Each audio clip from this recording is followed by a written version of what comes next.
नमस्कार बच्चों, कैसे हो आप सब लोग? अच्छे हो ना?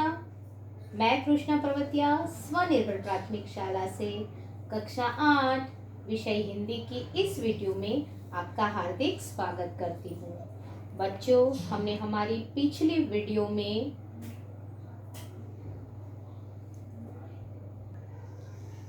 कविता 4 उठो धरा के अमर सपूतों को देखा था और आपने उसकी टेस्ट भी दी थी।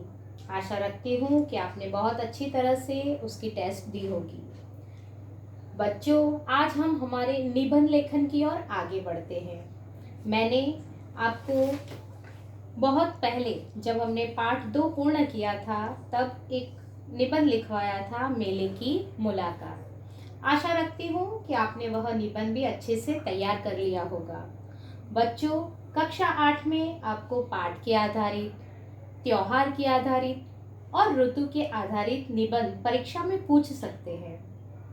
आज हम हमारा एक और निबंध देखने जा रहे हैं। तो चलो बच्चों, अब हम हमारे निबंध की ओर आगे बढ़ते हैं।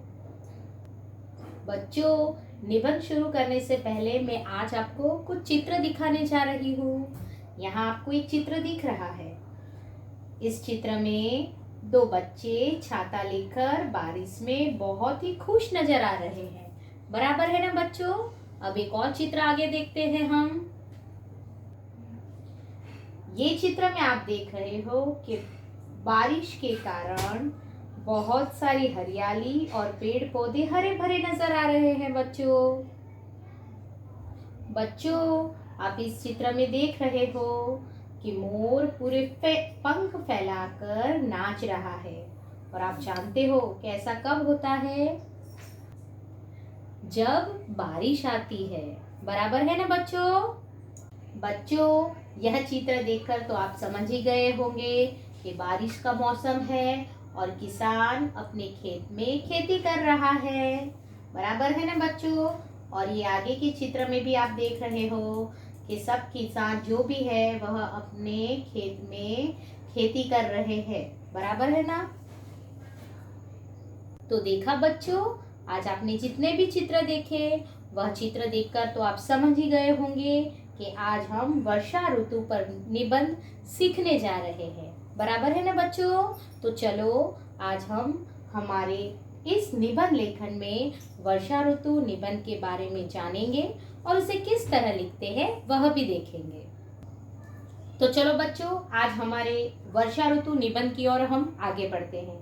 बच्चों, जब हमने पिछली बार निबंध देखा था तो मैंने आपको निबंध लिखते समय जो बातें ध्यान में रखनी चाहिए उसके बारे में बताया था।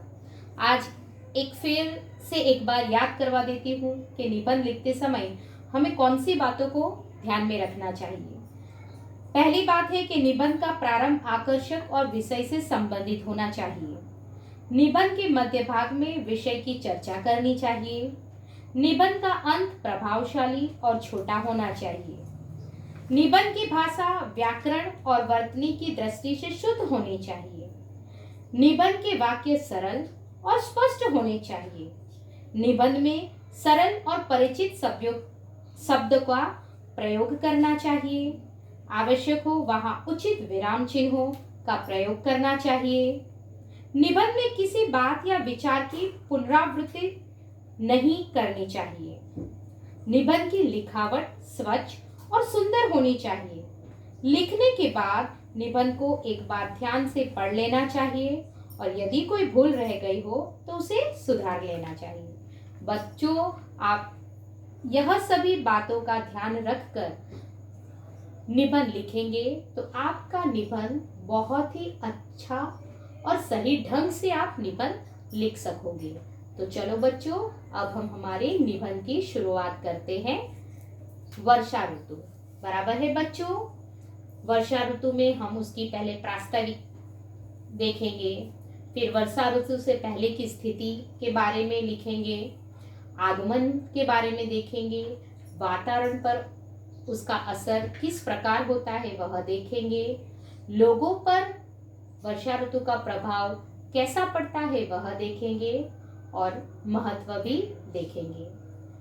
बच्चों, वर्षा ऋतु है तो यह कवियों की प्रिय और सब ऋतुओं की रानी यानी कि वर्षा ऋतु का हमारे जीवन में विशेष महत्व रहा है।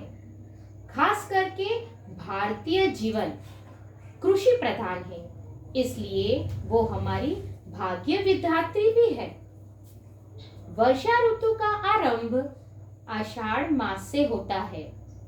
ग्रीष्म की प्रचंड कड़ी धूप, गर्मी से जब धरती, पशु पक्षी और मनुष्य सभी व्याकुल हो उठते हैं, तब हमारी प्यारी वर्षा ऋतु वरदान बनकर आ पहुंचती है। वर्षा की अमृत बिंदुओं का स्पर्श पाते ही सब में मानो जान आ जाती है और धरती में से सौंधी मीठी खुशबू आने लगती है। इसके बाद हमारा नया परिच्छेद बनता है।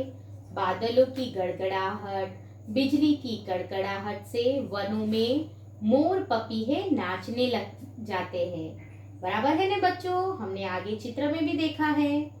मेंढकों की टरटराहट, झिंगुरों की झनकार की तो बात ही मत पूछो। कई दिनों की प्यासी धरती की प्यास बुझ जाती है और चारों ओर वातावरण सजीव हो उठता है। ठंडी शीतल हवा चलने लगती है। वर्षा रानी के आगमन से मानो धरती पर स्वर्ग उतर आता है। सच है ना बच्चों? वर्षा ऋतु का आगमन आते ही बराबर वातावरण एकदम से सजीव हो उठता है। ठंडी ठंडी शीतल हवा चलने लगती है और वर्षा रानी के आगमन से मानो धरती पर स्वर्ग उतर आता है। अब हम हमारे आगे के परिच्छेद को देखते हैं। बराबर है बच्चों? उसमें कहा गया है कि फिर वर्षा का अमृत पीकर पेड़ पौधे हरे भरे हो जाते हैं और देखते ही देखते हर तरफ हरियाली ही हरियाली छा जाती है। ये तो सही बात है बच्चों।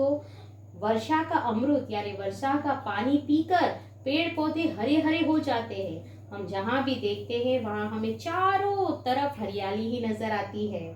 और अभी हमारे यहाँ भी वर्षा ऋतु का आगमन हो चुका है, तो हम जहाँ भी देखते हैं वहाँ सभी जगह पर हमें हरियाली ही दिखाई देती पड़ती है। देखते ही देखते हर तरफ हरियाली ही हरियाली छा जाती है। सही है ना बच्चों? धरती के साथ साथ आकाश भी सप्तरंगी इंद्रधनुष से सज जाता है। वर्षा के आगमन से किसानों के दिलों में सुकून और जनजीवन में नई उमंग आ जाती है। सही बात है बच्चों।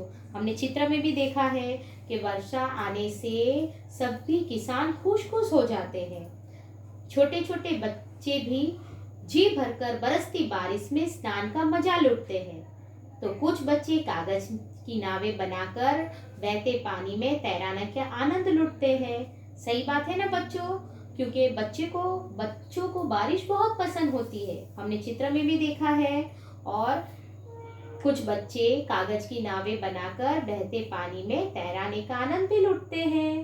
अब हम आगे देखते हैं हमारे परिच्छेद को। तो हम सब जानते हैं वैसे हमारा देश कृषि प्रधान देश है, इसलिए लोगों का मुख्य व्यवसाय खेती है और खेती का मुख्य आधार बारिश है। बच्चों, इस चित्र में आप देख सकते हो कि फसल वर्षा के कारण बहुत अच्छी पैदा हुई है। यानी कहने का मतलब है कि अगर वर्षा संतुलित रूप से हो तो कल्याणकारी होती है और ज्यादा फसल पैदा करती है। बच्चों, आप इस चित्र में देख रहे हो कि बाढ़ आने से बनी बनाई फसलें नष्ट हो जाती है। बच्चों, इस चित्र में आप देख सकते हो कि अतिवृष्टि के कारण नदियों में भारी बाढ़ आती है और जान माल का बहुत नुकसान होता है। बाढ़ आने से बनी बनाई फसलें भी नष्ट हो जाती है। तो बच्चों, हमने देखा कि अगर वर्षा संतुलित रूप से हो तो कल्याणकारी होती है और ज्यादा फसल पैदा करती है, मगर जब ज्यादा बारिश हो जाए तो कभी कभी अतिवृष्टि होती है। जैसे हमने चित्र में देखा, अतिवृष्टि के कारण नदियों में भारी बाढ़ आती है और जान माल का बहुत नुकसान होता है। बाढ़ आने से बनी बनाई फसलें नष्ट हो जाती है, लेकिन इससे वर्षा का महत्व कम नहीं होता, क्योंकि वही हमारी अन्नपूर्णा है और जीवन धात्री है। वर्षा रानी तेरा सर्वदा स्वागत है। तो देखा बच्चों, आज हमने वर्षा ऋतु निबंध के बारे में देखा और निबंध किस प्रकार लिखते हैं वह भी सीखा। आपको बिल्कुल इसी तरह निबंध को लिखना है और तैयार भी करना है। तो आना बच्चों, आप अपना ध्यान रखना। अब हम हमारी अगली वीडियो में मिलेंगे।